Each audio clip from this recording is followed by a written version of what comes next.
몰라도 사는데 지장 없는 신기한 잡지식들 29화를 시작하겠습니다. 몰사신자면 다양한 잡지식들을 짧고 빠르게 전달하는 컨텐츠입니다. 다들 재밌게 봐주시고 구독이랑 좋아요 부탁드려요. 항상 감사드립니다. 첫 번째 잡지식, 헬로키티는 고양이가 아니다. 헬로키티 하면 떠오르는 동물이 있죠. 바로 고양이입니다. 근데 이 헬로키티가 고양이가 아니라고 해요. 헬로키티 제작사인 일본 산리오사가 2014년 8월에 공개한 바에 따르면 고양이를 모티브로 의인화한 캐릭터라고 합니다. 한마디로 사람이라는 것이죠. 1974년 11월 1일 영국 잉글랜드 남부에서 태어난 혈액형 A의 소녀라고 하네요. 더 충격적인 건 헬로키티의 양볼에 난 세 가닥의 털, 이거 귀밑 털이라고 합니다. 헬로키티가 고양이가 아닌 사람이었다니 소름. 두 번째 잡지식, 타이어는 왜 검은색일까? 차량에 사용되는 타이어는 100 중에 99는 검은색입니다. 근데 타이어를 빨간색으로 만들거나 초록색으로 만든다면 자동차를 더 예쁘게 꾸밀 수 있지 않을까요? 신기하게도 타이어가 검은색이어야만 하는 이유가 있습니다. 주 원료인 천연고무와 합성고무의 단점을 보완하기 위해 타이어엔 다양한 화학 첨가물이 들어가는데요. 그중 가장 핵심적인 화학 첨가물이 바로 검은색을 띠는 카본 블랙입니다. 카본 블랙은 고무 분자와 결합해서 내열성, 내만모성, 강성 등을 엄청나게 증대시켜줘요. 물론 카본 블랙 말고 신소재인 실리카를 사용한다면 타이어의 색깔을 여러가지로 바꿀 수 있다고 합니다. 하지만 실리카는 제조가 까다롭고 카본 블랙에 비해 단가가 높아 대중화되어 있지 않죠. 타이어가 까만데 다 이유가 있었군요. 저는 때탄 거 티 안 나게 하라고 검정으로 만든 줄 알았습니다. 아, 민망띠. 세 번째 잡지식, 추워질수록 체격이 커진다. 여러분 혹시 알렌 베르그만의 법칙이라고 들어보셨나요? 이는 체온을 일정하게 유지하는 항온동물이 추운 곳에 살수록 일반적으로 체격이 크며 더운 곳에 살수록 일반적으로 체격이 작아지는 법칙입니다. 주변으로 발산되는 몸의 열을 최소화하기 위해 몸의 부피를 크게 하여 환경에 유리하게 진화하는 것을 말하죠. 한국인을 비롯한 동아시아인은 따뜻한 지역에 사는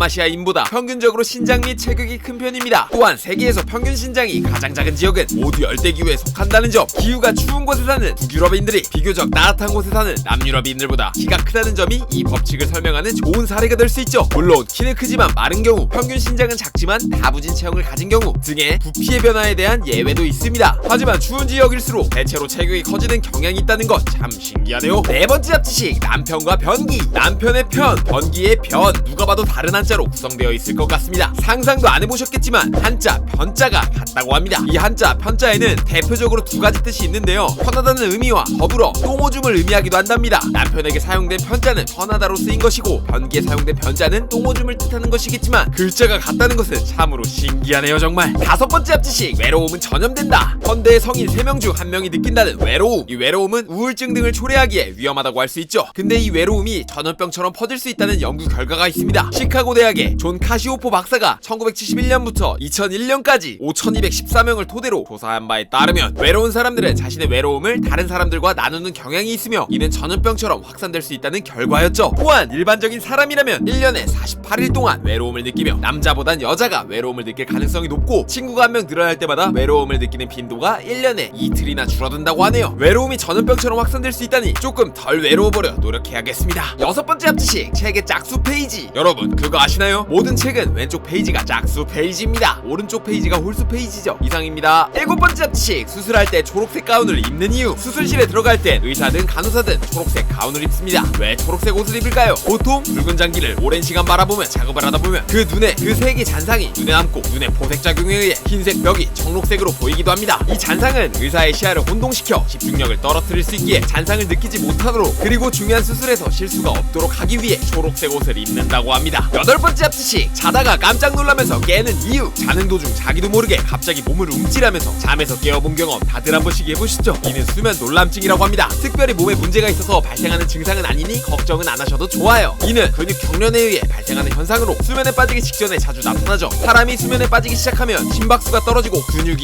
이완됩니다. 이때 근육 이완이 제대로 이루어지지 않으면 근육 발작이 일어나면서 수면 놀람증이 발발하는 것이라고 합니다. 참고로 피로나 스트레스가 심하면 이 수면 놀람증이 더 많이 발발한다고 해요. 지하철이나 버스 등에서 앉아 잘 때 더 많이 발발한다고 합니다. 저도 맨날 그랬던 것 같아요. 버스 같은 데서 잠들었을 때. 아무튼 수면 놀람증은 생활에 큰 악영향을 끼치진 않지만 너무 잦게 발발하면 꼭 병원을 가보시는 것을 추천드립니다. 아홉 번째 잡지식, 물은 투명한데 눈은 왜 흰색? 물은 속이 다 비치는 투명한 색을 가졌죠. 얼음도 투명한 경우가 굉장히 많아요. 하지만 물이 변화된 눈은 흰색인 경우가 많습니다. 왜 그럴까요? 이는 빛의 반사 또는 굴절 때문이라고 합니다. 얼음은 수정처럼 육각기둥의 결정구조, 비교적 단순한 구조를 갖고 있기 때문에 공기나 불순물이 섞이지 않으면 빛이 통과해 투명하게 보이죠. 하지만 눈결정은 육각형과 치명 등 다양한 결정구조를 갖고 있습니다. 빛이 반사하거나 굴절할 수 있는 각진 면이 무수히 많아요. 복잡한 구조를 가진 얼음 결정들은 모든 색에 빛을 반사하고 반사된 모든 색이 합쳐져 눈에 흰색으로 모습으로 보이는 것이라고 할 수 있습니다. 10번째 잡지식, 아보카도의 씨앗. 보통 과일들은 달달한 과육을 가지고 있죠. 동물은 과일을 먹고 씨앗을 포함한 채로 배설을 합니다. 씨앗은 이를 양분 삼아 새싹을 틔우고요. 이게 일반적인데 아보카도를 보고 있자면 정말 어마무시하게 씨앗이 큽니다. 이것을 삼키고 배설까지 할 수 있는 동물이 있을까 싶을 정도로요. 실제로 야생 아보카도는 과거에 매머드나 땅늘보와 같은 초거대 동물에게 먹히던 과일입니다. 하지만 이들이 멸종하면서 야생 아보카도 역시 거의 멸종하게 되었죠. 그렇게 아보카도 역시 역사 속으로 사라졌어야 할 과일이었지만 특유의 맛과 훌륭한 영양성분 덕에 사람들의 많은 사랑을 받게 됩니다. 그렇게 범용적으로 재배되었죠. 현재 많은 사랑을 받고 있지만 만약 사람이 아보카도를 재배하지 않으면 아보카도는 아마 멸종할 것이라고 합니다. 근데 솔직히 아보카도 존맛탱 인정? 오늘은 여기까지. 크리스마스 및 연말 기념으로 푹 쉬다 왔네요. 오랜만에 푹 휴식을 취한 것 같아 너무 개운합니다요. 가끔 쉬는 거 정말 중요한 것 같아요. 여러분들도 너무 일이나 공부에만 치우치시지 말고 가끔 쉬어가면서 하시길 바래요. 저는 새로운 기운으로 더 재밌는 영상, 더 참신한 정보들로 찾아오도록 하겠습니다. 오늘도 영상 봐주셔서 정말 감사드리고 앞으로 더 열심히 활동하는 참알람이 되도록 하겠습니다. 말차님들 정말 사랑합니다. 잡지식 제보나 주제 제보는 이쪽으로 보내주시면 감사하겠습니다. 선정되시면 영상에 이름 넣어드릴게요. 여러분들 모두 뜻깊은 연말이 되시길 바랍니다. 뿅!